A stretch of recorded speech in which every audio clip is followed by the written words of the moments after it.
the only games the Knicks lost this postseason, they lost by 1 point each of those games. Like They lost by C.J. McCollum jumper. Yeah, it may not be a stretch to. I mean, I know what Oklahoma City is doing. They've only lost 1 game so far this playoff. No, they haven't. Oh, I'm sorry. That's right. They swept, of course. So the Thunder have not lost a game yet, but I don't know. Is it crazy to say the Knicks are playing the best of anyone in the postseason so far? No, the Thunder are playing the best of anyone, but the Knicks have been very, very impressive as well, as I foretold months ago. But the big thing, you said, they crushed the Sixers. You know the last time a team lost by 30-plus and still won the series? I don't know. It was the Sixers in the 2026 NBA playoffs first round against the bum-ass Celtics because Captain Creative decided, I'm going to start 3 of my scrubs. Let's take a different look. I cannot believe I've been canvassing media for days now. NBA radio, ESPN, all the different shows, all the podcasts. Crushed? No!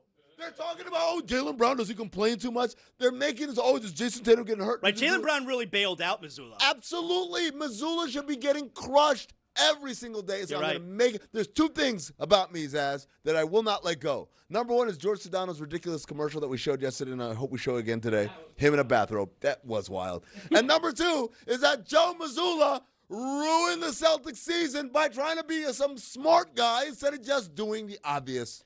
No, you have to update that. Those are not the 2 things to know about Amin. Now you have at least 3. You're a Pulitzer Prize winner. This is something that you need to involve in every conversation for the rest of your life. Now, the other thing you deserve credit for, and I gave it to you yesterday, and I want to do it again more properly, you said about, 2.5, 3 months ago in this very space, I said, come on. Jason Tatum's going to come back. That team is going to represent the East. When I'm wrong, I say I'm wrong. The Knicks appear destined to do that, and you deserve your flowers for that. What doesn't happen, when was the last time history 30 points down and coming back and winning the series? This is every NBA series now. This is what I was talking about yesterday. Every game is a blowout one way or the other, except for last night, Wemby with 12 blocks. That's the exception that proves the rule, and I would be sick in my balls were I a Spurs fan today that Wemby had 12 blocks and my team lost. How about Anthony Where Edwards? would you be sick? And his balls. Basketballs. You know about that ball sickness? No. You know about that Anthony Edwards? You ever catch a graze? You ever get the graze and that sickness? Oh, you like feel, the that stomach ache nausea? you get after. That's Oh, what's sick in your course. balls. Feels like in your throat. Of Yeah. course. I thought you meant like graze down there, and I did find one yesterday. I was kind of freaked out by it. It's just there. It's like, hey, guy, what's up? And I This said, is what a are you doing here? Pulitzer Prize winner? Dude, Boy, I've been we've thinking fallen about off this the talking whole about time. graze. I've been thinking about this the entire time. The idea that, like, wait, so we were joking around saying, wait, you mean Cortez is a Pulitzer Prize winner? And it's like, yeah. Then I was like, are other Pulitzer Prize winning, like, journalism teams, do they have a Cortez? Do they have an Amin? Like, this guy gets to walk around and say he's won one? It has to be, right? They can't all be serious people. Is Cortez the most sus Pulitzer Prize winner? I'm standing right here, sir. Well, I mean, as far as that goes, if, as I have long said, if I ever got into the Pro Football Hall of Fame, which I may or may not, I don't know, time will tell, but if I do get a gold jacket, I will wear the gold jacket at least once a week out to dinner. Yeah. The idea that people get Spartan with the use of their gold jacket, that would be untoward to wear the green jacket out if I won the Masters. Not for Dave. Dave would be out and about wearing the this old yeah. Did I not? Yeah, I won the Masters last spring. Did you not see that? Yeah. Shane Battier used to wear a green jacket during the Masters all the time. This is back when the NBA had the dress code. Like, if he showed up to the game, he would be wearing a green jacket, and no one knew. He was like a handful of writers were like, oh, yeah, that's for the Masters or whatever. And I just kept thinking to myself, what do you think? You think someone's going to stop? He's like, did you win the Masters? Like, no, I just kind of am a big fan. So I would imagine the same thing, Dave. If you won the Masters and you wore that green jacket out past a month after the Masters, people would just say, oh, look at this jackass with a green jacket. They wouldn't think like, oh, my God, you're such an incredible golfer. I don't know about that. So cynical. Yeah. And by the way, I don't give a good goddamn. I'm wearing it anyway because it's my great achievement, as would be a gold jacket, of course. Zaslow gets that, right? He and his backwards hat would dress it up with a gold jacket, right? Why didn't they call Wembanyama for those goaltends last night? He was goaltending all over the place. He's hitting the ball off the backboard.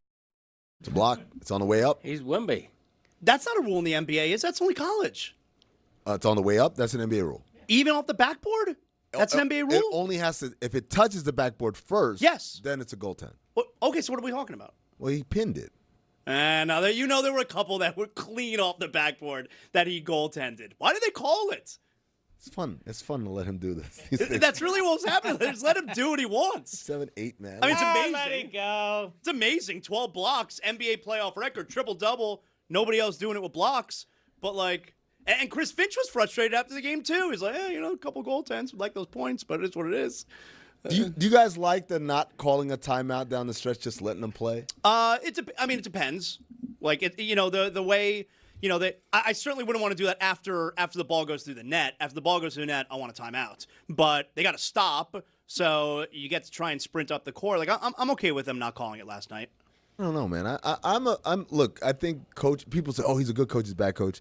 The reality is the only thing you can see on the court that's like actual coaching is substitutions, lineups, and ATOs, like the plays we draw up outside of timeout, after a timeout. So if your team is better off just playing, let them go, loosey-goosey, what could go wrong, then that's the kind of thing where I'm like, yeah, you're probably not really confident in your ATO. I don't know. Or maybe you're just supremely confident in your players. But to me, it's always, hey, let's get a good one here, as opposed to just go, instead of Julian Champagny taking a three. Like, you tell me my best player doesn't get to touch the ball? Well, I think it all depends on, for me when I'm watching, it depends on who has the ball, who's bringing it up court, if they're building ahead of steam. Got to be careful, though, because if you don't call it immediately, puts that ball down one dribble, you don't get to advance the ball. Right. Be careful. With Wade, it was, you always knew the shot that Wade was going to take coming out of a timeout. Yeah.